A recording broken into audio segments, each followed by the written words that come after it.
ഈ കാണുന്ന ഇമേജ് ഒരു റോമൻ റോഡ് മാപ്പാണ്. ടാബുല പിറ്റങ്കേരിയന എന്ന് പറയുന്ന ഒരു റോഡ് മാപ്പിൽ മുസിരിസ് അടയാളപ്പെടുത്തിയിരിക്കുന്നതിനെ ഹൈലൈറ്റ് ചെയ്ത് ഞാൻ എഴുതിയൊരു ബുക്കിൽ വരുത്തിയിരിക്കുന്ന ഒരു ചിത്രീകരണമാണ് ഇതിൽ കാണുന്നത്.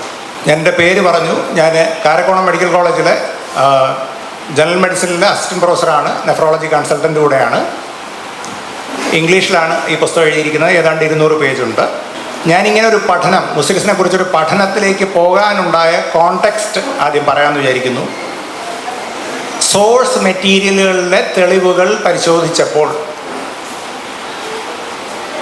മുസിരിസ് പട്ടണമാണെന്നോ കൊടുങ്ങല്ലൂരാണെന്നോ ഇന്ന് പൊതുധാരണയായും ഒരു ശാശ്വത സത്യം പോലെയും നമ്മൾ മനസ്സിലാക്കിയിരിക്കുന്ന കാര്യങ്ങളെ പിന്തുണയ്ക്കുന്ന തെളിവുകൾ ഒന്നുപോലും ഇല്ല എന്ന് ഒരു തോന്നൽ എനിക്കുണ്ടായി.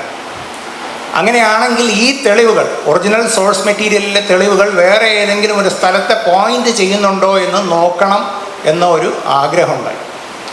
അങ്ങനെ നോക്കിയപ്പോൾ മുഞ്ചിറ എന്ന് പറയുന്നത്, മുഞ്ചിറ ചിലർക്ക് അറിയുമായിരിക്കും, നമ്മുടെ തിരുവനന്തപുരം കന്യാകുമാരി അതിർത്തിയിൽ തമിഴ്നാട്ടിലെ തേങ്ങാപട്ടണത്തിനടുത്ത് കിടക്കുന്ന ഒരു ഗ്രാമമാണ് മുഞ്ചിറ.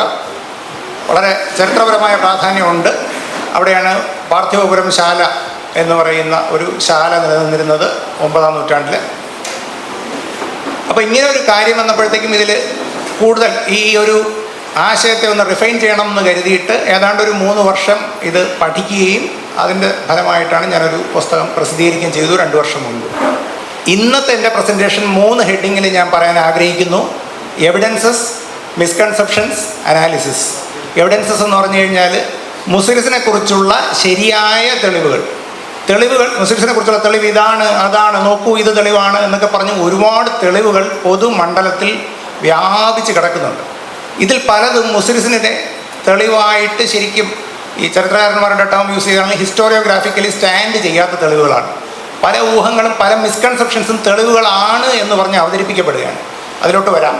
അപ്പോൾ ആദ്യം നമ്മൾ തെളിവുകൾ നോക്കും, പിന്നെ മുസിരിസിനെ കുറിച്ചുള്ള മിസ്കൺസെപ്ഷൻസ് എന്താണെന്ന് നോക്കും. അത് കഴിഞ്ഞ് ഒരു അനാലിസിസിലേക്ക് ഒരുമിച്ച് പോകാം എന്ന് വിചാരിക്കുന്നു. ആദ്യം തെളിവുകൾ. ഇത്ര തെളിവുകളേ ഉള്ളൂ നമുക്ക് കിട്ടുന്നത്. തമിഴ് സാഹിത്യത്തിൽ നിന്നും ഗ്രീക്ക് സാഹിത്യത്തിൽ നിന്നും ചില റോമൻ മാപ്പുകളിൽ നിന്നുമാണ് നമുക്ക് മുസിരിസ് എന്ന വാക്ക് കിട്ടുന്നത്. പലയിടത്തു നിന്നും മുസിരിസ് എന്നുള്ള വാക്കുണ്ട് എന്നൊക്കെ നമ്മൾ വിചാരിക്കും. അർത്ഥശാസ്ത്രത്തിൽ മുസിരിസ് എന്ന വാക്കുണ്ടെന്നൊക്കെ വിചാരിക്കും. പക്ഷേ അർത്ഥശാസ്ത്രത്തിൻ്റെ ഒറിജിനൽ ടെക്സ്റ്റ് എടുത്ത് നോക്കുമ്പോൾ അങ്ങനെയൊന്നും കാണില്ല. മിസ്കൺസെപ്ഷൻസിലോട്ട് വരാം. അപ്പോൾ ഒന്ന്, Periplus of the Erythraean Sea, unknown author. 1-ാം നൂറ്റാണ്ടാണ് എഴുതപ്പെട്ട കാലം. പെരിപ്ലസ് എന്നുള്ള വാക്ക് ഉദ്ദേശിക്കുന്നത് സർക്കം നാവിഗേഷൻ ഇൻ സീ, കടലിലുള്ള ചുറ്റിസഞ്ചാരം എന്നുള്ള വാക്കിൻ്റെ ഗ്രീക്ക് പദമാണ് പെരിപ്ലസ്. എറിത്രിയൻ സീ എന്ന് പറഞ്ഞാൽ ചെങ്കടൽ. അവരുടെ ലോകവീക്ഷണത്തിൽ ചെങ്കടലും അറബിക്കടലും എല്ലാം ചെങ്കടലാണ്. ഇതിൽ മുസിരിസിന് നാവിക പ്രാധാന്യം ഉള്ളതുകൊണ്ട്, അവർക്ക് അവിടെ പോയി കച്ചവടം നടത്തിയിട്ട് വരാനുള്ളത് കൊണ്ട് പെരിപ്ലസിൽ മുസിരിസിനെ കുറിച്ച് വ്യക്തമായി പറഞ്ഞിട്ടുണ്ട്. രണ്ടാമത്തെ തെളിവ് എന്ന് പറയുന്നത് നാച്ചുറൽ ഹിസ്റ്ററി എന്ന് പറഞ്ഞ് പ്ലീനി ദ എൽഡർ എഴുതിയ ഒരു എൻസൈക്ലോപീഡിക് ആയിട്ടുള്ള ഒരു വർക്ക്. ഇതും 1-ാം നൂറ്റാണ്ടിലെ തന്നെയാണ്. പ്രധാനപ്പെട്ട സിറ്റികൾ, റോമിലെ ബഡ്ജറ്റിലെ മുസിരിസിൽ നിന്ന് വരുന്ന സാധനങ്ങൾ ഒരുപാട് കാശ് അങ്ങോട്ട് പോകുന്നു, ഇങ്ങനെയൊക്കെ രീതിയിൽ പല രീതിയിൽ മുസിരിസിനെ കുറിച്ച് പ്ലീനി എഴുതിയിട്ടുണ്ട്. ഇവിടെ മുസിരിസ് എന്നുള്ള വാക്കുണ്ട്. ജിയോഗ്രഫി എന്ന് പറയുന്ന ക്ലോഡിയസ് ടോളമി എഴുതിയ 2-ാം നൂറ്റാണ്ടിലെ ഒരു പുസ്തകമാണ്. ഇതിനകത്ത് അന്ന് അറിവുള്ള ലോകത്തിലെ പല ടൗണുകളെ കുറിച്ച് പറയുന്നതിൽ മുസിരിസിൻ്റെ രേഖാംശവും അക്ഷാംശവും, നമ്മളിന്ന് കാണുന്ന ലാറ്റിറ്റ്യൂഡ് ലോഞ്ചിറ്റ്യൂഡിൻ്റെ ആദിമ രൂപം ഉൾപ്പെടെ കൊടുത്ത് അടയാളപ്പെടുത്തിയിട്ടുണ്ട്. അപ്പം മുസിരിസ് മാത്രമാണ് അടയാളപ്പെടുത്തിയിട്ടുള്ളത്, അല്ല മറ്റ് ലോക നഗരങ്ങൾ 10-300 അടയാളപ്പെടുത്തിയിട്ടുണ്ട്. അതിൽ മുസിരിസും അടയാളപ്പെടുത്തിയിട്ടുണ്ട്. എന്തുകൊണ്ട്? റോമാക്കാർ ഡീല് ചെയ്തിരുന്ന പുറം ലോകത്തിലെ ഒരു പ്രധാനപ്പെട്ട സ്ഥലമാണ് മുസിരിസ്. അതുകൊണ്ട് ജിയോഗ്രഫിയിൽ മുസിരിസ് ഉണ്ട്. ടാബുല പിറ്റങ്കേരിയന, ഇത് വലതുവശത്ത് കാണുന്ന മാപ്പാണ്. പിറ്റിംഗേഴ്സ് ടേബിൾ എന്നും പിറ്റിംഗേഴ്സ് മാപ്പ് എന്നൊക്കെ പറയുന്ന 27 BC തന്നെ അതിൻ്റെ ആദിമ രൂപം വന്നിരിക്കാമെന്ന് വിചാരിക്കുന്ന 1-ാം നൂറ്റാണ്ടിലെ ഒരു റോമൻ മാപ്പാണ്. ഈ റോമൻ മാപ്പ്, അപ്പോൾ പെരിപ്ലസ് റോമൻ മാപ്പ് തമ്മിലുള്ള വ്യത്യാസം എന്താണെന്ന് വെച്ചാൽ പെരിപ്ലസ് കടലിലൂടെയുള്ള ചുറ്റിസഞ്ചാരമാണ്. ടാബുല പിറ്റങ്കേരിയന ഒരു റോഡ് മാപ്പാണ്, കര വഴിയുള്ള സഞ്ചാരമാണ്. ഇതാണ് ഇതിൻ്റെ രണ്ടിൻ്റെയും വ്യത്യാസം. അപ്പോൾ ടാബുല പിറ്റങ്കേരിയനയിലെ മാപ്പുകൾ, നമ്മുടെ എന്താ പറയുന്നത്, ഭൂഖണ്ഡങ്ങളുടെ ആകൃതിയൊക്കെ കൃത്യം വരണമെന്നില്ല. കാരണം കരയിൽ കൂടെ സഞ്ചരിക്കാനുള്ള സൗകര്യം, നമ്മളിപ്പോൾ ഒരു കല്യാണക്കുറിയുടെ പുറകിൽ നമ്മൾ റോഡ് ഇന്ന തിരിഞ്ഞ് പോകണമെന്ന് പറയുന്നത് പോലെയുള്ള ഒരു മാപ്പാണ് ടാബുല പിറ്റങ്കേരിയന. ലോക നഗരങ്ങൾ തമ്മിൽ കരവഴി സഞ്ചരിക്കുമ്പോഴുള്ള ഒരു പാറ്റേൺ അറിയാൻ വേണ്ടിയാണ് ഈ ടാബുല പിറ്റുങ്കേരിയ. നമ്മളെല്ലാം കേട്ടിട്ടുള്ള all roads lead to Rome എന്ന് പറയുന്ന ആ റോമൻ റോഡ് സിസ്റ്റത്തിൻ്റെ ഒരു പിക്ടോറിയൽ റെപ്രസെൻറ്റേഷനാണ് ടാബുല പിറ്റുങ്കേരിയ എന്ന് വേണമെങ്കിൽ നമുക്ക് ചിന്തിക്കാവുന്നതാണ്. അടുത്തുള്ളത് തമിഴ് സംഘസാഹിത്യം. ഇത് 200 BC മുതൽ 200 AD വരെ ഏതെങ്കിലും കാലഘട്ടത്തിലായിരിക്കണം എഴുതപ്പെട്ടിരിക്കുന്നതെന്ന് വിചാരിക്കുന്നു. ഇവിടെയും മുച്ചിറി എന്നുള്ള വാക്കിൽ മുസിരിസ് അടയാളപ്പെടുത്തപ്പെട്ടിട്ടുണ്ട്. പിന്നെ മഹാഭാരതം, രാമായണം, അതിന് ഡേറ്റിംഗ് നമുക്ക് കൺഫ്യൂഷനാണ്. പക്ഷേ അവിടെയും മാരീച പട്ടണം, മുരജി പട്ടണം എന്നൊക്കെയുള്ള വാക്കുകൾ പറയുന്നുണ്ട്. പക്ഷേ അത് ഡേറ്റിംഗ് പ്രശ്നമാകുന്നത് കൊണ്ടും ജോഗ്രഫിക് ലൊക്കേഷന് വേണ്ടി വളരെ യൂസ്ഫുൾ അല്ലാത്തതുകൊണ്ടും ഞാനിവിടെ പറയുന്നില്ല. ഒരെണ്ണം കൂടെയുണ്ട്. ഭാസ്കര രവിവർമ്മൻ എന്ന 10ാം നൂറ്റാണ്ടിലേക്ക് ഡേറ്റ് ചെയ്യപ്പെട്ടിരിക്കുന്ന ഒരു രാജാവിൻ്റെ ചെമ്പ് പട്ടയം.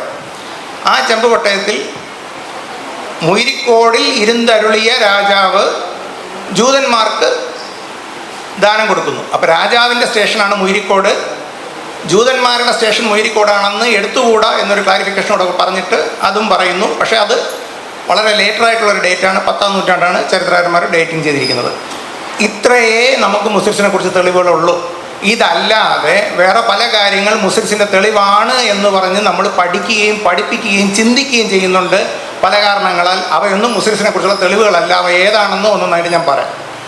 ഇത് നേരത്തെ പറഞ്ഞത് പെരിപ്ലസ്, ഈ കടലിലൂടെയുള്ള യാത്രയാണ് അവർ ചെങ്കടലിലെ യാത്ര എന്ന് ഗ്രീക്കുകാർ ഉദ്ദേശിച്ചിരുന്നത്.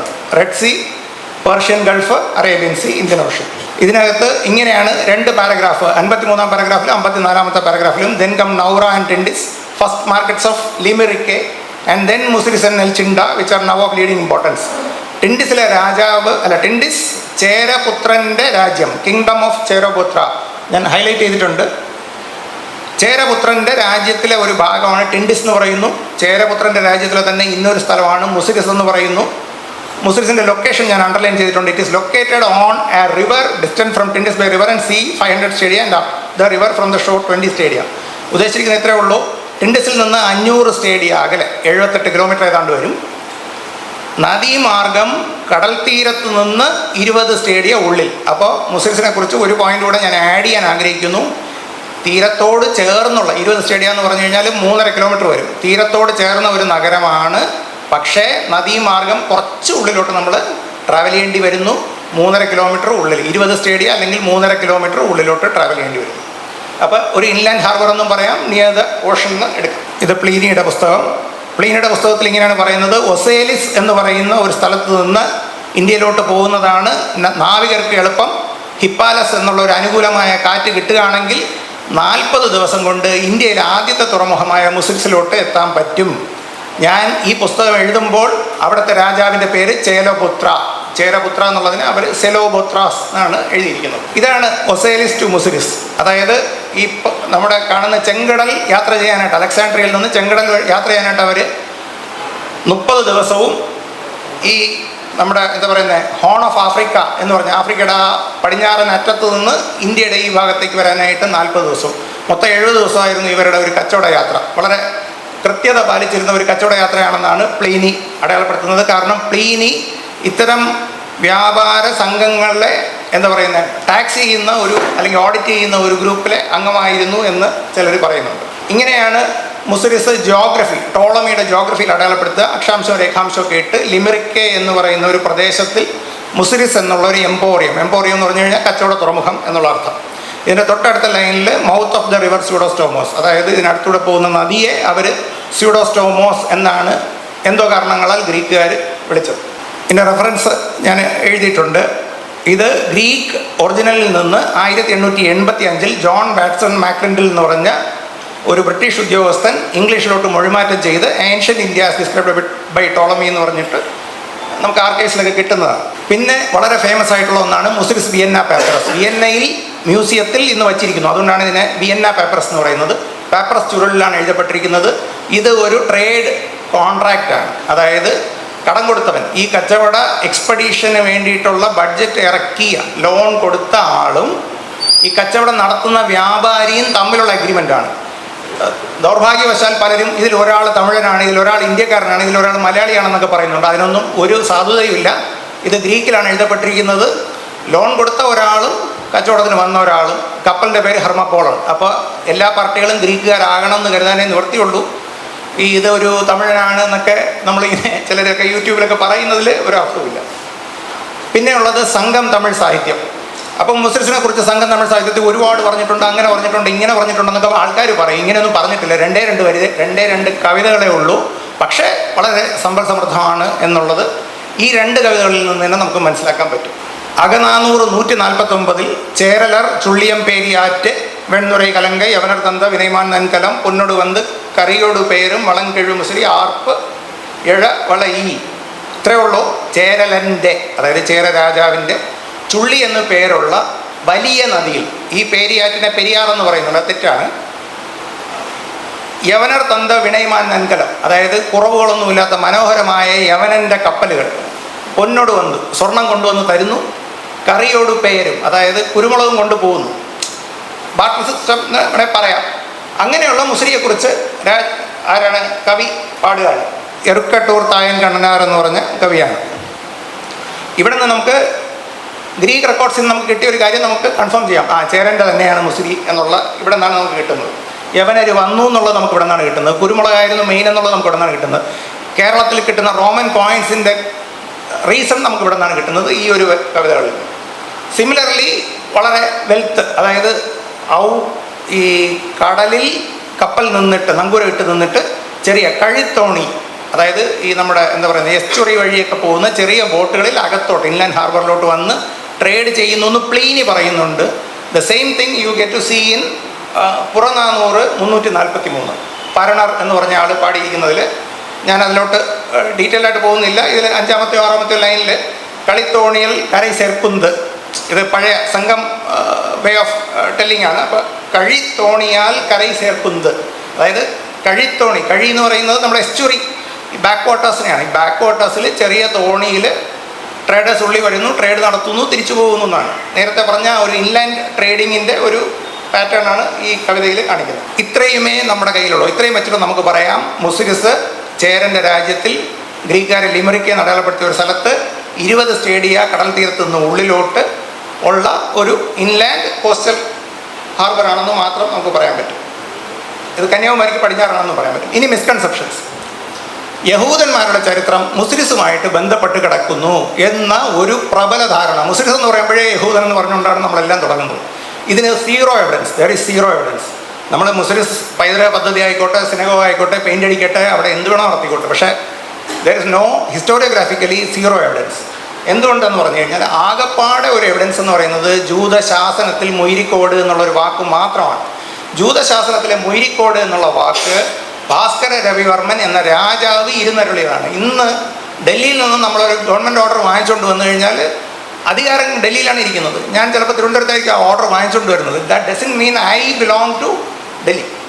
സിമിലർലി ഭാസ്കര രവിവർമ്മൻ്റെ ചെപ്പേഡ്, ഇറ്റ്സ് എ ഹംബിൾ സച്ച്. ഞാനൊരു ഐഡിയ മുന്നോട്ട് വെക്കാണ്. It's not commonly discuss like this. Bhaskara Ravivarman ഇരുന്നരുളിയതാണ് മൊയ്രിക്കോട്. ഭാസ്കര രവിവർമ്മൻ്റെ സ്റ്റേഷനാണ് മൊയ്രിക്കോട്, അധികാര കേന്ദ്രമാണ് മൊയ്രിക്കോട്. അവിടെ ഈ എന്താ പറയുക ചാർട്ടർ വാങ്ങിയ ജോസഫ് റബ്ബാൻ മൊയ്രിക്കോടുകാരനാണ് എന്ന് സജസ്റ്റ് ചെയ്യുന്ന ഒരു സാധനവും ആ ശാസനത്തിലില്ല. This is what I feel. Please നിങ്ങളും ഒക്കെ അത് പരിശോധിക്കണമെന്ന് ഞാൻ റിക്വസ്റ്റ് ചെയ്യുന്നു. ഇനി 2, കേരളത്തിലെ പാരമ്പര്യ ക്രൈസ്തവ ചരിത്രം മുസ്ലിസുമായി ഏതൊക്കെയോ രീതിയിൽ ബന്ധപ്പെട്ട് കിടക്കുന്നു എന്ന ഒരു പ്രബല വിശ്വാസം ഒരു 100 വർഷമായിട്ടുണ്ട്. എന്തെങ്കിലും ഇതിനകത്ത് ഹിസ്റ്റോറിയോഗ്രാഫിക്കലി ഒരു തെളിവുണ്ടോ പരിശോധിക്കുക. ഇല്ല എന്നുള്ളതാണ് വാസ്തവം. സെൻറ്റ് തോമസ് വന്നിരിക്കാമെന്ന് പറയുന്നത് ഇന്ത്യയിൽ എന്ന് വിശ്വസിക്കുന്ന ആ ഏറ്റവും പഴയ പാരമ്പര്യ ഗ്രന്ഥങ്ങൾ എടുത്ത് നോക്കിയാൽ പോലും അതിൽ മാല്യങ്കര പാലൂരെന്നും കൊടുങ്ങല്ലൂരും എന്നുള്ള വാക്കുകൾ നമുക്ക് കാണാം. അതിൽ മുസ്ലിസ് എന്നുള്ള വാക്ക് നമുക്ക് കാണാൻ കിട്ടുകയില്ല. അത്രയും പ്രശസ്തമായ ഒരു മുസ്ലിസിലോട്ട് അങ്ങനെ ആരെങ്കിലും വന്നിട്ടുണ്ട് എന്നൊരു പാരമ്പര്യ കഥ പറയണം എന്നുള്ള ആൾ ആ പേര് മാത്രം വിട്ടുപോയി എന്ന് പറയുന്നത് ഇറ്റ്സ് നോട്ട് ഓക്കെ. അങ്ങനെ ഒരു തെളിവില്ല. ഇനി 2, പാരമ്പര്യ ക്രൈസ്തവരുടെ ആദിമ സങ്കേതങ്ങളായിട്ടുള്ള 7 പള്ളികൾ ഇങ്ങനെയൊക്കെ പറയുന്ന ലിസ്റ്റിലും മുസ്ലിസ് എന്നുള്ളൊരു വാക്കില്ല. അപ്പോൾ പഴയ ക്രിസ്ത്യാനികൾ ഇവിടെയുണ്ട്, പഴയ ജൂതർ ഇവിടെയുണ്ട്, അവിടെ തന്നെ മുസ്ലിസ് വരണം എന്ന് വിചാരിച്ച് നമ്മൾ നടത്തുന്ന അന്വേഷണങ്ങളൊക്കെ തെളിവറ്റതാണ് എന്ന് പറയാൻ ആഗ്രഹിക്കുന്നു. കേരള മുസ്ലിം ഹിസ്റ്ററി ഈസ് റിലേറ്റഡ് ടു മുസ്ലിസ്. ഇങ്ങനെ ഒരു മിസ്കൺസെപ്ഷൻ ഉണ്ട്. ഇവിടെയും സീറോ എവിഡൻസ്.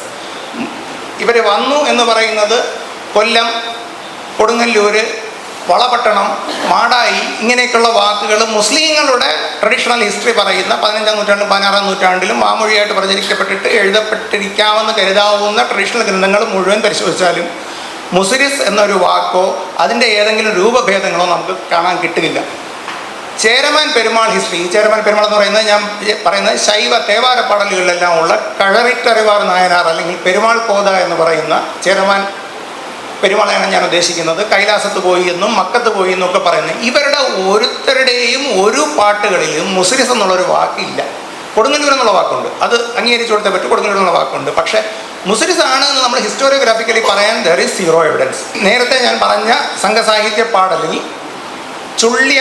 ചേരലർ ചുള്ളിയം പേരിയാറ്റ് എന്നൊരു വാക്ക് പറയുന്നുണ്ട്. അവിടെ സംഘസാഹിത്യത്തിലെ പേരിയാറ്റ് എന്നുള്ള വാക്ക് പെരിയാറാണ് എന്നുള്ള ഒരു ധാരണ നമുക്ക് എല്ലാവർക്കും ഉണ്ട്. പലപ്പോഴും മുസ്ലിംസിൻ്റെ ടെക്സ്റ്റ് ബുക്ക് തുടങ്ങുന്ന ആദ്യത്തെ പാരഗ്രാഫിൽ കാണും പേരിയാർ = പെരിയാർ = എന്ന് പറഞ്ഞിട്ടാണ് നമ്മൾ പോകുന്നത്. ഈ = വയ്ക്കുന്നത് തെറ്റാണ്. റീസൺ എന്താണെന്ന് പറഞ്ഞു കഴിഞ്ഞാൽ കാവേരിയിലെ വെള്ളപ്പൊക്കം പറയുമ്പോഴത്തേക്കും കാവേരി പേരിയാറ്റ് എന്ന് പറയുന്ന സംഘസാഹിത്യ പാട്ടുകളുണ്ട്. അപ്പോൾ അവിടെ ഏത് നദിയാണ് ഉദ്ദേശിക്കുന്നത്? കാവേരി എന്ന നദിയാണ് ഉദ്ദേശിക്കുന്നത്. പേരിയാറ്റ് എന്ന് പറയുമ്പോൾ പെരിയാറല്ല. ഇനി പെണ്ണൈ പേരിയാറ് എന്നുള്ള, അതായത് പെണ്ണൈ എന്ന് പറയുന്ന നോർത്ത് തമിഴ്നാട്ടിലുള്ള ഒരു നദിയുടെ പേരാണ്. പെണ്ണൈ പേരിയാറ്റ് എന്ന് പറയുമ്പോൾ പെണ്ണൈ എന്ന വലിയ നദിയാണ് ഉദ്ദേശിക്കുന്നത്. പിൽക്കാല പാട്ടുകളിലെല്ലാം ഗംഗൈ പേരിയാറ്റ്, ഗംഗ എന്ന വലിയ നദിയാണ് ഉദ്ദേശിക്കുന്നത്. ചുള്ളിയം പേരിയാറ്റ് എന്ന് പറയുമ്പോൾ നമ്മൾ ചുള്ളി എന്ന് പറഞ്ഞ നദിയാണ് അന്വേഷിക്കുക. പേരിയാറ്റ് = പെരിയാർ എന്ന് പറഞ്ഞ് അന്വേഷിച്ചത് ആരംഭത്തിലെ ഒരു മിസ്റ്റേക്കാണ്. അത് നമ്മൾ റിയലൈസ് ചെയ്യണം. കുറച്ചുകൂടെ ക്വാളിറ്റി കൂടിയ ഒരു എവിഡൻസ് പറയാം. നമ്മൾ ടോളമിയുടെ ഈ ലാറ്റിറ്റ്യൂഡ് ലോഞ്ചിറ്റ്യൂഡും ഒക്കെ ഇട്ട് കഴിയുമ്പോഴത്തേക്കും ഈ മുസിരിസിന് അടുത്തൂടെ പോകുന്ന സ്യൂഡോസ്റ്റോമോസ് നദി നോർത്ത് ഈസ്റ്റ് ഡയറക്ഷനിൽ നിന്ന് സൗത്ത് വെസ്റ്റ് ഡയറക്ഷനിലോട്ട് പോകുന്നതായിട്ട് നമുക്ക് ക്ലിയർ ആയിട്ട് മനസ്സിലാക്കാൻ പറ്റും. ഗ്രാഫിൽ പ്ലോട്ട് ചെയ്യാൻ പറ്റും. പക്ഷേ പെരിയാർ ഒഴുകുന്നത് ഇടുക്കിയിൽ നിന്ന് മുകളിലോട്ടാണ്. അത് സൗത്ത് ഈസ്റ്റ് നോർത്ത് വെസ്റ്റ് ആണ്. എക്സാക്ട്ലി 180 ഡിഗ്രി മാറിയിട്ടാണ്. Again this is another reason which we should force us to think that Periyar അല്ല ഈ പറയുന്ന നദി എന്ന്. പെരിയാർ അല്ലെങ്കിൽ പിന്നെ കൊടുങ്ങല്ലൂരും അല്ല, പട്ടണവും അല്ല. അപ്പോൾ ദിസ് ഇസ് വാട്ട് എന്താ പറയുക, എന്നെ ഓരോ സ്റ്റെപ്പ് മുന്നോട്ട് പോകാൻ പ്രേരിപ്പിച്ച കാര്യങ്ങളാണ് ഈ പറയുന്നത്. ഞാൻ റഫായിട്ടൊരു ഗ്രാഫ് പ്ലോട്ട് ചെയ്തതാണ്. ഏറ്റവും മുകളിൽ പ്ലോട്ട് ചെയ്തിരിക്കുന്ന ഗ്രാഫ് നമ്മൾ ടോളമിയുടെ ജോഗ്രഫിയിലുള്ള ലാറ്റിറ്റ്യൂഡ്സും ലോഞ്ചിറ്റ്യൂഡ്സും ചെയ്യുമ്പോഴാണ് മുകളിൽ കാണുന്നത് ഒറിജിൻ. അടുത്ത് റിവറിൽ ഒരു ചെറിയ ബെൻഡ് ഉണ്ടെന്ന് പറയുന്നു. And then it flows further. ഞാൻ ഈ പറയുന്ന മുഞ്ചിറയ്ക്കടുത്തുള്ള നദി it almost corresponds at least in എന്താ പറയുക ആകൃതിക്കെങ്കിലും. എന്നാൽ പെരിയാർ ആണെങ്കിൽ ഇടുക്കിയിൽ നിന്ന് നേരെ ഓപ്പോസിറ്റ് ഡയറക്ഷനിലാണ് ഒഴുകുന്നത്. 180 ഡിഗ്രി തിരിഞ്ഞാണ് ഒഴുകുന്നത്. ഈ മിസ്കൺസെപ്ഷൻസിലൊക്കെ പറഞ്ഞ് നമ്മൾ നിൽക്കണ്ട. മുസിരിസ് സ്യൂഡോസ്റ്റോമോസിന് അടുത്താണ് എന്ന് ജോഗ്രഫി, ഇത് നമ്മൾ പറയുന്നത് 1-ാം നൂറ്റാണ്ടിലെ ഒരു പുസ്തകത്തിൽ നിന്നാണ്.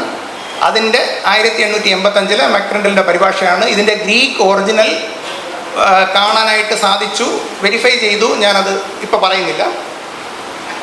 ലിമറിക്കെ എന്ന് പറയുന്ന ഒരു പ്രദേശത്ത് മുസിരിസ് എന്ന് പറഞ്ഞൊരു സ്ഥലം, അതിനടുത്ത് സ്യൂഡോസ്റ്റോമോസ് എന്ന് പറഞ്ഞൊരു നദിയുണ്ട്. അപ്പോൾ ഇത് നമുക്ക് കാണാൻ പറ്റുന്നത് ടോളമിയുടെ ജോഗ്രഫിയിലെ 49-ാമത്തെ പുസ്തകത്തിലാണ്. ഗൂഗിൾ കണക്ഷൻ ഉണ്ടെങ്കിൽ ആർക്കും നെറ്റിൽ നിന്ന് നോക്കിയെടുക്കാവുന്നേ ഉള്ളൂ. ഒരു 50 താൾ കഴിയുമ്പോഴത്തേക്കും അതേ പുസ്തകത്തിൽ തന്നെ സ്യൂഡോസ്റ്റോമോസ് നദി ഏത് മലയിൽ നിന്ന് ഉത്ഭവിക്കുന്നു എന്നുള്ളത് വ്യക്തമായിട്ട് എഴുതിയിട്ടുണ്ട്. ബെറ്റിഗോ റേഞ്ചിൽ നിന്നാണ് ഉത്ഭവിക്കുന്നത് സ്യൂഡോസ്റ്റോമോസ് നദി. ഇതേ പുസ്തകത്തിൽ തന്നെ ബെറ്റിഗോ എന്ന മലയെക്കുറിച്ച് കുറച്ച് പറയുന്നുണ്ട്. ഈ പേര് ഇമ്പോർട്ടൻ്റ് ആയതുകൊണ്ടാണ് ഞാനത് അണ്ടർലൈൻ ചെയ്തിട്ടിരിക്കുന്നത്. ഈ ബെറ്റിഗോ ഇന്നത്തെ പൊതികൈ മലയാണ്. പൊതികൈ എന്ന് പറയുന്നത് അഗസ്ത്യാർകൂടം ട്രക്കിങ്ങിൻ്റെ സീസൺ വരാൻ പോവാണ്. ശ്രദ്ധിച്ചിട്ടുണ്ടാവും. ഈ അഗസ്ത്യാർകൂടത്തിൻ്റെ പഴയ പേരാണ് പൊതികൈ. ഇത് ടോളമിയുടെ ബുക്കിലെ 78-ാമത്തെ പേജ്. ഇതാണ് ലൊക്കേഷൻ ഓഫ് പൊതികൈ. മാപ്പിൽ ചുവന്ന ഡോട്ടിൽ POTHIGAI. കൊല്ലം, തിരുവനന്തപുരം, കന്യാകുമാരി, തിരുനെൽവേലിയിൽ ഇങ്ങനെ അതിനൊരു ആക്സിസ് പോലെ നിൽക്കുന്ന ഒരു മലയാണ് അഗസ്ത്യാർകൂടം അല്ലെങ്കിൽ പൊതികൈ മല. ഇതിൽ വളരെ ഇമ്പോർട്ടൻ്റ് ആയ ഒരു കാര്യം, ഈ പേര് പറയുന്നുണ്ട് പറയുന്നത് പൊതികൈ എന്നൊരു പേര് കേട്ടിട്ടാണ് അവർ ബെറ്റിഗോ എന്ന് എഴുതിയത്. ഓക്കെ, അപ്പോൾ പൊതികൈ എന്നുള്ള പേര് അന്നുണ്ട് എന്ന് എനിക്കെന്താ ഉറപ്പ്? സംഘസാഹിത്യ പാട്ടുകളിൽ പൊതികൈ എന്നുള്ള വാക്കുണ്ട്. അപ്പോൾ എളുപ്പമാണ്. ഗ്രീക്കാരൻ വന്ന് ചോദിക്കുന്നു, ഈ നദി ഏത് മലയിൽ നിന്ന് വരുന്നു? പൊതികൈ മലയിൽ നിന്ന്. അയാൾ അതിനെ പെത്തിഗോ, BETTIGOയുടെ ഗ്രീക്ക് ഉച്ചാരണം പെത്തിഗോ എന്നാണ്. പൊതികൈ എന്ന മലയെ പെത്തിഗോ എന്ന് എഴുതുക. ഇപ്പം കാണിക്കുന്നത് മുകളിൽ ചുവന്ന ഇതിൽ മാർക്ക്, ഇത് ലെഫ്റ്റ് സൈഡിൽ കാണുന്നത് അഗസ്ത്യാർകൂടത്തിൻ്റെ ഒരു നല്ല ഇമേജ്. റൈറ്റ് സൈഡിൽ കാണുന്നത് ഏറ്റവും മുകളിൽ നീലഗിരി മലകൾ, അതിന് താഴോട്ട് വന്നു കഴിഞ്ഞാൽ ആനമല, അതിൻ്റെ സൈഡിൽ orange കളറിലുള്ളത് Palanimala, yellow കളറിലുള്ളത് cardamom hills എന്ന് പറയുന്നത്, ഏറ്റവും താഴെ കാണുന്ന അഗസ്ത്യമലയാണ് പൊതികൈ. നമുക്ക് ഈ മറ്റു മലകളുമായിട്ട് കൺഫ്യൂസ് ചെയ്യണ്ട, ഇത് പൊതികയാണ്, മറ്റു മലകൾക്ക് പൊതികൈ എന്നുള്ളൊരു പേര് ഇല്ല. അപ്പോൾ ടോളമിയുടെ, ഇനി അനാലിസിസാണ്, ടോളമിയുടെ ജോഗ്രഫിയിൽ പറയുന്ന ഡീറ്റെയിൽസ് പ്ലോട്ട് ചെയ്യുകയാണെങ്കിൽ ഇതിൻ്റെ ലെഫ്റ്റിൽ കാണുന്ന കാര്യങ്ങൾ കാണാൻ പറ്റും. പെത്തിഗോ എന്ന പേരുള്ളൊരു മലയിൽ നിന്ന് സ്യൂഡോസ്റ്റോമോസ് എന്നൊരു റിവർ മുസിരിസിലോട്ട് വന്നെത്തണം. അതുപോലെ പെത്തിഗോ എന്നുള്ളൊരു മലയിൽ നിന്ന് സോളൻ എന്ന് പറഞ്ഞൊരു റിവർ കൊർക്കയിൽ ചെന്ന് വീഴണം. ഇത് താമ്രപർണി നദിയാണെന്ന്, കിഴക്കൻ താമ്രപർണി നദി, തൂത്തുക്കുടിക്ക് അടുത്ത് പോയി വീഴുന്ന, കൊർക്കയ്ക്കടുത്ത് വീഴുന്ന താമ്രപർണിയാണെന്നുള്ളത് ഓൾറെഡി ഐഡൻറ്റിഫൈഡ് ആണ്. ഇതിൽ പറയാത്ത മറ്റ് നദികളെ കൂടെ ഇന്ന് കാണുന്ന റിവേഴ്സ് ഫ്രം പൊതികൈ അറ്റ് പ്രസൻറ്റ് നമ്മളൊന്ന് പ്ലോട്ട് ഔട്ട് ചെയ്യുകയാണെങ്കിൽ പൊതികൈ മലയിൽ നിന്ന് ഉത്ഭവിക്കുന്നത് 5 നദികളേ ഉള്ളൂ. ഒന്ന് നമുക്കറിയാവുന്ന കരമന നദി, നെയ്യാറ്, കൊഴുത്തറ നദി എന്ന് പറയുന്ന കന്യാകുമാരിയിലെ പടിഞ്ഞാറ് താമ്രപർണി എന്നും മേക്ക് താമ്രപർണി എന്നും പറയുന്ന വെസ്റ്റ് താമ്രപർണി റിവർ, പച്ചയാറ് എന്ന് പറഞ്ഞിട്ട് തിരുനെൽവേലിയിലൂടെ ഒഴുകുന്ന ശ്യാമനദി എന്നും പേരുള്ള ഒരു നദി, അത് വലിയ താമ്രപർണിയിൽ ചെന്ന് ചേരുകയാണ് ചെയ്യുന്നത്, കിഴക്കൻ താമ്രപർണി എന്നുള്ളത്. ഇതും പ്ലോട്ട് ചെയ്ത് കഴിയുമ്പോൾ ഈ പൊതികയാണ് പെത്തിഗോ എന്നും കൂടെ മനസ്സിലായി കഴിയുമ്പോൾ നമുക്ക് നമ്മുടെ സെർച്ച് ചെയ്യേണ്ടുന്ന ആ ഒരു ജോഗ്രഫി കന്യാകുമാരി തിരുവനന്തപുരത്തിൽ വന്ന് നിൽക്കും. അപ്പോൾ ഇതിനകത്ത് പിന്നെ നമ്മൾ കുറച്ച് എന്താ പറയുക ഫോഴ്സ് ചെയ്യണം. അതായത് ഓരോരോ സ്ഥലങ്ങളെ ഇങ്ങനെ നോക്കി വരുമ്പോഴത്തേക്കും ഹിസ്റ്റോറിക്കലി പ്രധാനമായ ഈ മുസിരിസിനോട് സാമ്യമുള്ള ഈ 5 നദികളുടെയും തുറമുഖങ്ങൾക്ക് അടുത്തുള്ള ഒരു സ്ഥലത്ത് നോക്കി പോകുമ്പോൾ യു ഗെറ്റ് പൊതികൈ മലയിൽ നിന്ന് ഉത്ഭവിക്കുന്ന ഒരു നദിയുടെ കടലിനോട് ചേരുന്നിടത്ത് കടലിൽ നിന്ന് 4 കിലോമീറ്റർ മാറി മുഞ്ചിറ എന്ന് പറഞ്ഞ ചരിത്രപ്രധാനമായ ഒരു സ്ഥലത്തിൽ നമ്മൾ എത്തും. ഇനി മുസിരിസിനെ കുറിച്ച് പോയിന്റ്സ് ഇൻ ഫേവർ, നമുക്ക് ലഭ്യമായിട്ടുള്ള ഒറിജിനൽ സോഴ്സസിൽ പറയുന്ന എല്ലാ ടേംസ് ആൻഡ് കണ്ടീഷൻസും അത് അക്സെപ്റ്റബിൾ ആണ്. ഈ ഒരു ലൊക്കേഷനിൽ river, the mountain of origin of river, inland distance from see എല്ലാം ഒത്തുവരും. അത് മാത്രമല്ല അയൽവക്കത്തുള്ള മറ്റ് തുറമുഖങ്ങളെ കൂടെ, ചരിത്രപ്രധാനമായ തുറമുഖങ്ങളെ കൂടെ കണ്ടുപിടിക്കാൻ ഇതൊരു താക്കോലായിട്ട് പ്രവർത്തിക്കും. മുസിരിസ് മുഞ്ചിറയാണെന്ന് മനസ്സിലാക്കി കഴിഞ്ഞു കഴിഞ്ഞാൽ ഇതിനടുത്ത് പറഞ്ഞിരിക്കുന്ന ബറാക്കെ, നെൽച്ചിണ്ട മുതലായ തുറമുഖങ്ങളെ കണ്ടുപിടിക്കാൻ എളുപ്പമാവും. ഇനി എൻ്റെ ഈ ഒരു വാദത്തിന് എതിരായിട്ടുള്ളത്, അവിടെ നിന്നൊന്നും ആർക്കിയോളജി പരമായിട്ടൊന്നും കിട്ടിയിട്ടില്ല. അത് ഞാൻ ഇപ്പോഴേ പറയാം. എന്തുകൊണ്ട് കിട്ടിയിട്ടില്ല? അങ്ങനെ ഇതെന്തെങ്കിലും ഇവിടെ ഉണ്ടാവും എന്നുള്ള ഒരു ഫോക്കസ്ഡ് ആയിട്ടുള്ള ഒരു ആർക്കിയോളജിക്കൽ പഠനങ്ങളൊന്നും ഈ നദിയുടെ കരകളിൽ നടന്നിട്ടില്ല, പൊതുവേ കന്യാകുമാരിയിൽ നടന്നിട്ടില്ല. ഞാൻ നേരത്തെ പറഞ്ഞു, അടുത്തുള്ള ചില നഗരങ്ങളെ കൂടെ, ചരിത്രപ്രധാനമായ നഗരങ്ങളെ കൂടെ കണ്ടുപിടിക്കാൻ പറ്റുന്നു. മുസിരിസ് മുഞ്ചിറയാണെന്ന് മനസ്സിലാക്കി കഴിയുമ്പോഴത്തേക്കും നെൽച്ചിണ്ട എന്ന് അടയാളപ്പെടുത്തുന്ന വേറൊരു ഉൾനാടൻ തുറമുഖം നാഞ്ചിൽ നാടിൻ്റെ ഗ്രീക്ക് രൂപമാണ് എന്നുള്ളത് മനസ്സിലാക്കാൻ പറ്റും. അതുപോലെ ബറാക്കെ എന്ന് പറയപ്പെടുന്ന, അതായത് മുസിരിസിനും കന്യാകുമാരിക്കും ഇടയിൽ ബറാക്കെ എന്ന് പറയുന്നത് കന്യാകുമാരിയിലെ ശുചീന്ദ്രത്തിനടുത്തുള്ള പറക്കൈ എന്ന് പറയുന്ന ഒരു ഹാർബറാണെന്ന് മനസ്സിലാക്കാൻ പറ്റും. അപ്പോൾ മുൻപ് ചെയ്തവരെല്ലാം അങ്ങനെ ഇതൊന്നും നോക്കാതെ ചെയ്തതാണോ? അല്ല, അങ്ങനെയല്ല. നമുക്കിപ്പോൾ കിട്ടിയിരിക്കുന്ന അത്രയും റിസോഴ്സസ്, നമുക്കിപ്പോൾ കിട്ടിയിരിക്കുന്ന അത്രയും ഓൺലൈൻ റിസോഴ്സസ് ഒക്കെ മുൻപ് അവൈലബിൾ ആയിരുന്നിരിക്കാൻ സാധ്യത കുറവാണ്. വാട്ട് വെന്റ് റോങ് എന്നുള്ളതാണ്. ഒരു വലിയൊരു സെർച്ച് ഇതിൻ്റെ പുറകിൽ നടന്നിട്ടുണ്ട്. ഒരു തെറ്റായിട്ടുള്ള ഒരു ട്രാൻസ്ലേഷൻ ഈ പ്രോസസ്സിനെ കുഴപ്പമാക്കിയിട്ടുണ്ട്. ഒരു മിസ്ഐഡൻറ്റിഫിക്കേഷൻ നടന്നിട്ടുണ്ട്. ആങ്കറിങ് എഫക്റ്റ് എന്ന് പറഞ്ഞൊരു സംഭവം സംഭവിച്ചിട്ടുണ്ട്. Force explanations around this anchor നടന്നിട്ടുണ്ട്. ഇന്നുണ്ടായിരിക്കുന്ന ലിറ്ററേച്ചർ എല്ലാം ഇതിനകത്താണ് വരിക. എങ്ങനെയാണെന്ന് പറഞ്ഞുതരാം. 15-ാം നൂറ്റാണ്ട് തൊട്ടേ നമ്മളിതൊന്നും നോക്കുന്നില്ല. യൂറോപ്പുകാർ ഇത്രയും ചരിത്രപ്രധാനമായ മുസിരിസ്, ടോളമിയൊക്കെ എഴുതിയ ഈ മുസിരിസ് എവിടെയാണെന്ന് നോക്കുന്നുണ്ട്. ഈ ഒരു വലിയ ലിസ്റ്റാണ്. കണ്ണൂരാണ് എന്ന് 1577 ഒരു ജർമ്മൻ സ്റ്റക്കി എന്ന് പറഞ്ഞ ഒരാൾ കണ്ടുപിടിക്കുന്നു. അദ്ദേഹത്തിൻ്റെ ഒരു ആശയം പറയുന്നു. പിന്നെ ചൗൾ എന്ന് പറഞ്ഞ മഹാരാഷ്ട്രയിലെ ഒരു സ്ഥലമാണ് എന്ന് ഗിസിപ്പി മൊലേറ്റി എന്ന് പറഞ്ഞ ഒരാൾ 1562 അവകാശപ്പെടുന്നു. പിന്നെ നമ്മുടെ ഹൊണ്ണാവർ എന്ന് പറഞ്ഞ കർണാടകയിലെ സ്ഥലമാണ് എന്നൊരാൾ അഭിപ്രായപ്പെടുന്നു. 1608 സൂറത്താണ്, എവിടെ, ഗുജറാത്തിലെ സൂറത്താണ് എന്ന് ഒരാൾ. അപ്പം നമ്മുടെ മനസ്സിൽ പലർക്കും ഇത് കൊടുങ്ങല്ലൂരാണെന്ന് ആദ്യമകാലം തൊട്ട് നമുക്ക് അറിയാവുന്ന കാര്യം അല്ല എന്നുള്ളതാണ് ഈ പറയുന്നത്. കൊടുങ്ങല്ലൂരൊന്നും ഈ ചിത്രത്തിൽ ഇപ്പോൾ വന്നിട്ടില്ല. അപ്പോൾ സൂറത്താണെന്ന് ചിലർ വിചാരിക്കുന്നു. കർണാടകയിലുള്ള മിർജാൻ എന്ന് പറഞ്ഞ സ്ഥലമാണെന്ന് വിചാരിക്കുന്നു. കർണാടകയിലുള്ള മംഗലാപുരമാണെന്ന് വിചാരിക്കുന്നു. ആകപ്പാടെ നമുക്ക് ഒരു സമയം വരെ 1800 വരെ അറിയാമായിരുന്നത് ഇന്ത്യയുടെ പടിഞ്ഞാറൻ തീരത്ത് എവിടെയോ അത്രയേ ഉള്ളൂ. ഓരോരുത്തർ അവരവരുടെ ഇഷ്ടപ്പെടി സൂറത്താണെന്നും മിർജാനാണെന്നും കണ്ണൂരാണെന്നും ഒക്കെ പറഞ്ഞിട്ടുണ്ട്. 18-ാം നൂറ്റാണ്ടിൽ കൊച്ചിയിലുള്ള ജൂതന്മാർ അവരുടെ കയ്യിലുണ്ടായിരുന്ന തമിഴ് ജൂതശാസനത്തിനെ അന്നത്തെ ഹീബ്രുവിലോട്ട്, കൊച്ചിയിലുള്ള ഹീബ്രുവിലോട്ട് മൊഴിമാറ്റം ചെയ്യുകയാണ്. ഈ മൊഴിമാറ്റം ഗുണ്ടർട്ട് കണ്ടിട്ടുണ്ട്. ഈ മൊഴിമാറ്റം ഒരുപാട് അബദ്ധങ്ങൾ നിറഞ്ഞതാണ് എന്ന് ഗുണ്ടർട്ട് എഴുതിയിട്ടുമുണ്ട്. അപ്പോൾ ഈ ട്രാൻസ്ലേഷനാണ് കൊച്ചി ജൂതശാസനത്തിൻ്റെ ഹീബ്രുവിലോട്ടുള്ള ട്രാൻസ്ലേഷനാണ്, തമിഴിൽ നിന്ന് ഹീബ്രുവിലോട്ടുള്ള ട്രാൻസ്ലേഷനാണ്. ഇതിൽ എന്ത് ചെയ്തു എന്ന് പറഞ്ഞു കഴിഞ്ഞാൽ, അന്ന് അവർക്ക് അവൈലബിൾ ആയിട്ടുണ്ടായിരുന്ന ഒരു resource person, possibly a native, Muyirikode എന്ന് വരുന്ന വാക്കിനെ കൊടുങ്ങല്ലൂർ എന്ന് പരിഭാഷപ്പെടുത്തി.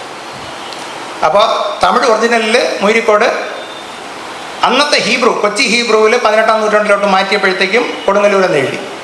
ഈ സമയത്താണ് ആർതർ കോക്ക് ബർണൽ എന്ന് പറയുന്ന ഒരാൾ 1840-1882 ഇടയിലുണ്ടായിരുന്നയാൾ, പാരമ്പര്യമായിട്ട് ജൂതന്മാർ കൊടുങ്ങല്ലൂരാണ് മുയിരിക്കോട് എന്ന് വിചാരിക്കുന്നല്ലോ, അപ്പം മുസ്ലിം സി ഈക്വൽ ടു കൊടുങ്ങല്ലൂർ എന്ന് ആദ്യമായിട്ട് പറയുന്നത് 19-ാം നൂറ്റാണ്ടിൽ ബർണലാണ്. അതിനു മുൻപ് കൊടുങ്ങല്ലൂർ ചിത്രത്തിലേ ഇല്ല, ആരും കരുതിയിട്ടില്ല, അങ്ങനെ ഒരു പാരമ്പര്യവും കൊടുങ്ങല്ലൂരിലില്ല. ആങ്കറിങ് എഫക്റ്റ് അല്ലെങ്കിൽ ആങ്കറിങ് ബയാസ് എന്ന് പറഞ്ഞൊരു കാര്യമുണ്ട്. നമ്മളൊരു സാധനം ആലോചിച്ചുകൊണ്ടിരിക്കുമ്പോൾ നമുക്ക് ആദ്യം കിട്ടുന്ന തെളിവുകളോട് നമുക്കൊരു സ്നേഹം കാണും. പിന്നെ വരുന്ന തെളിവുകളെ ആദ്യം വരുന്ന തെളിവിൻ്റെ ആ ഒരു വെളിച്ചത്തിൽ നമുക്ക് ചിന്തിക്കാനുള്ളൊരു പ്രേരണ, ഇത് എല്ലാ മനുഷ്യർക്കും ഉള്ള ഒരു കോഗ്നിറ്റീവ് ബയാസാണ്. പിന്നെ ഈ കൊടുങ്ങല്ലൂർ മുസ്ലിംസ് ആക്കാൻ വേണ്ടി ബാക്കി എന്തെന്തൊക്കെ ചോദ്യങ്ങൾ ഈ വ്യാഖ്യാനത്തിൽ വന്നോ അതനുസരിച്ച് എഴുതുക. ഇത് പറയുന്നതിന് ഒരു എക്സാമ്പിളുണ്ട്. മുസ്ലിംസ് കൊടുങ്ങല്ലൂർ എന്ന് ഫിക്സ് ചെയ്യുമ്പോൾ ഇതിനടുത്ത് വരുന്ന ബറാക്കെ, നെൽച്ചിണ്ട, ഇതെല്ലാം പാണ്ഡ്യ രാജാവിൻ്റെ കീഴിലായിരുന്നു എന്ന് പ്ലീനിയും പറഞ്ഞിട്ടുണ്ട്, പെരിപ്ലസും പറഞ്ഞിട്ടുണ്ട്. പക്ഷേ നമ്മൾ ഇന്ന് പറയുന്ന നെൽച്ചിണ്ട നീർക്കുന്നമാണ്, നിരണമാണ്, കോട്ടയമാണ് എന്നൊക്കെ വാദങ്ങളുണ്ടെങ്കിലും, ഈ പുറക്കാടാണെന്നൊക്കെ വാദങ്ങളുണ്ടെങ്കിലും ഇവിടെയൊന്നും നമുക്ക് ഒരു പാണ്ഡ്യ സ്വാധീനവും കണ്ടെത്താൻ സാധിച്ചില്ല. അപ്പോൾ പാണ്ഡ്യൻ സംഘകാലത്ത് അവിടെ വന്നിരിക്കാം, അവിടെ പിടിച്ചിരിക്കാം എന്നൊക്കെ പറഞ്ഞ് അങ്ങനെ നമ്മൾ എക്സ്പ്ലെയിൻ ചെയ്ത് പോവാണ്.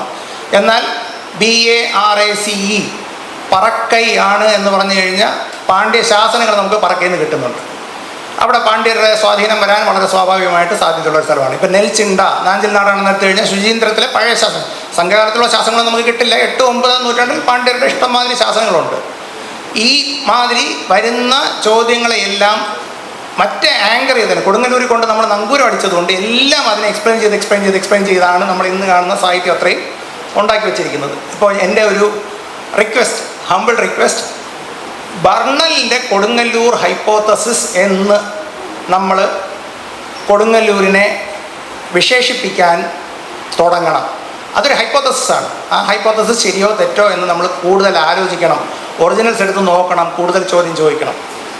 മുഞ്ചിറ എന്ന് പറഞ്ഞൊരു ഹൈപ്പോത്തസിസ് ഈ എളിയവൻ്റെയും ഒന്ന് പരിഗണിക്കണം.